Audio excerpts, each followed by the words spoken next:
From Anshe Sfar Beth El Emeth Congregation, it's time to take 10 minutes for Torah with Rabbi Joel Finkelstein.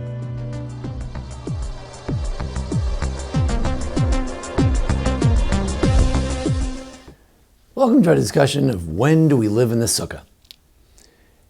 The Torah says about Sukkot Teshvu Shivat Yamim, that we should dwell in the Sukkah for 7 days.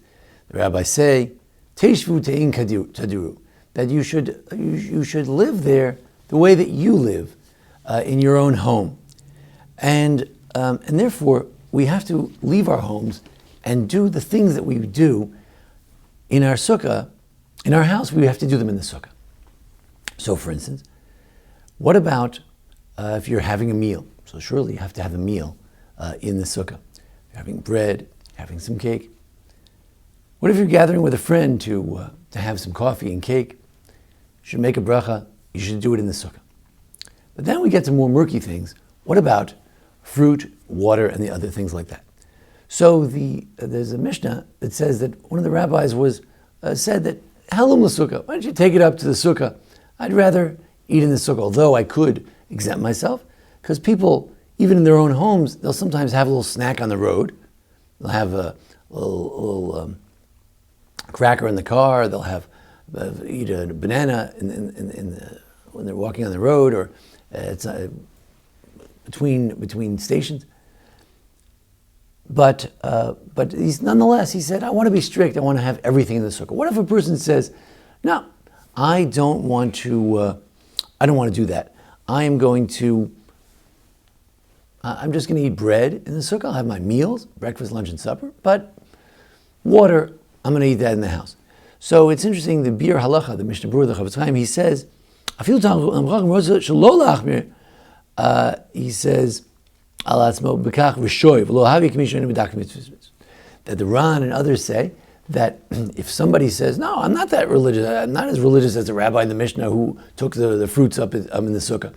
I'm going to eat an apple outside the Sukkah. So he says, they're not criticized as a not Talmid Chacham or not a scholar. You could eat outside the Sukkah, but many try to eat in the Sukkah. There is also a question of whether if you have your Sukkah right next to your house, Shlomo Zalman Auerbach says, look, have your Sukkah right next to your house, so usually you drink your water in your house. I mean, you wouldn't go outside and have a glass of water outside. Usually you drink in your house since it's right there. So if the Sukkah is right there next to your house, so usually even the water you would have in the Sukkah.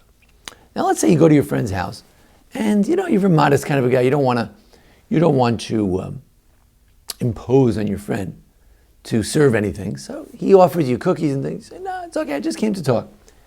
So you come and you talk, maybe learning, whatever you're doing, and you spend an hour there. So should you make a bracha on that? So there are different views. Generally, we don't. The Vilna Gaon, however, he thought that anytime you go in a sukkah, you should make a bracha. It's about being in the sukkah. It's not about eating in the sukkah. For instance, if you go to sleep in the sukkah, that's one of the things we do make a bracha on is sleeping. But sometimes a person doesn't fall asleep. It doesn't matter. He went there to sleep. You can make a bracha even if it lands out that he can't fall asleep. What if a person says, I have an idea. I'm going to eat no bread, no gluten, gluten-free meal, and I'll have an entire meal with turkey and all its trimmings, and but nothing with mizonot, nothing with bread. So the Mishnah Berurah seems to say that even when it comes to meat and things like that, if you eat them, if there's no bread to go with it, then it's not a kvius. It's not a fixed kind of meal. One might argue that today a lot of people are gluten-free, they have gluten-free diets, and the focus of our meals tend to be meat more than bread. And one might argue that today that is a kvius, that is establishment. But in those days, it was not normal for people to establish a meal on salads and meats. so therefore was not considered something you would make a bracha on. The Chai Adam takes the strict opinion that anyone who goes into a sukkah makes a bracha, even if he's not going to be there. The Vilna Gaon, if you go in a sukkah, you have to make a bracha. Although, obviously, Shalom Zalman Auerbach points out, if you're going into a sukkah for 2 seconds, you don't have to make a bracha on that.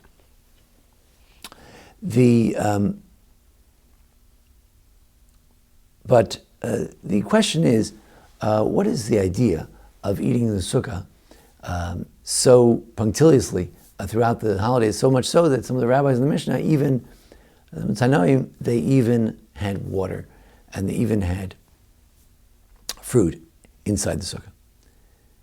So if you, I was talking to my son Tani about this, and he was learning from his Rebbeim, and they said as follows, that there are certain holidays that seem to demand a complete change. If you look at Pesach, and if you look at Sukkos, and if you look at Yom Kippur, in all these cases, these holidays demand a complete overhaul of the personality. That Yom Kippur, no eating. It's like an angelic existence. Pesach, we have to turn our houses upside down. Sukkos, we have to leave our house altogether. And all these experiences are meant, and particularly Sukkos and Pesach, which are a week long, it's meant to shake us up. If Yom Kippur we attempted to do tshuva, now we're seeing, can we take that fragile tshuva, represented by the fragile hut, and can we continue it? But in order to do that, we need to leave our rut that we're in. So we get in the hut to get out of the rut. So we need to go to a new place. We need to have a new reality. And in that new reality, hopefully, we can make change. We can affect a change in our lives.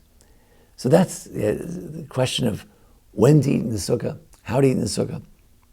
Generally, it's for bread, mizonot, cake, things like that. There are stricter opinions, and therefore we should try to be strict and at least eat everything we can in the sukkah and try to fulfill the mitzvah of to actually dwell in the sukkah, to shake up our lives, to feel that it's completely different this week. This week, I'm not living at home. This week, I'm living in somewhere else.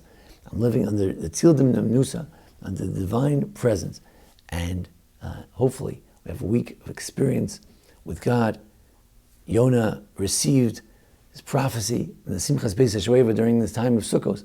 Sukkos is a time for receiving inspiration. Let's hope, indeed, for all of us, it's an inspirational time for one and all.